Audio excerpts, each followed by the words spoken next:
we were prosecuting this guy for an illegal knife. I was a baby prosecutor, and this knife was out of a horror movie. It had double edges that were like kind of round like that came up to a tip. There was like, it was like jagged, serrated. I don't know if there was like spikes on the handle, but this thing was, and this guy was running around an apartment complex just being creepy and weird.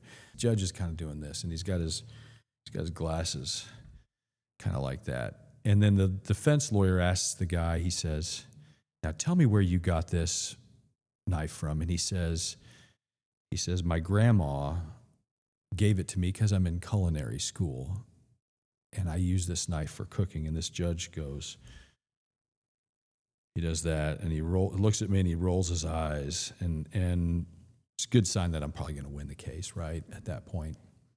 And I start questioning the defense or the witness several minutes later, whatever. And the judge stops me and he goes, "Rosenthal," and does that to me. So I quit. He says, "Bailiff, hand me that knife." Bailiff goes and hands him the knife, and the judge looks at it. He says, "Yeah." He says, "This is be really good. You could chop a lot of carrots with this knife. I think you could chop some celery, maybe kind of, sort of mash some potatoes. I think this would be really good." He says, "I think this would be really good for killing somebody."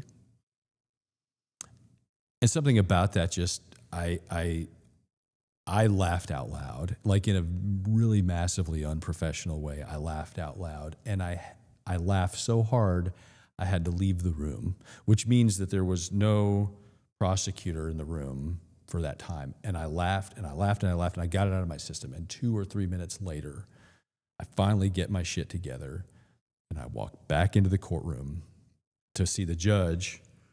And you can also slice up some meat and cube it really nicely. And what kind of powder would you put on there? Did you put some paprika, or you could shave somebody's skin off, I suppose, if you were going to do that.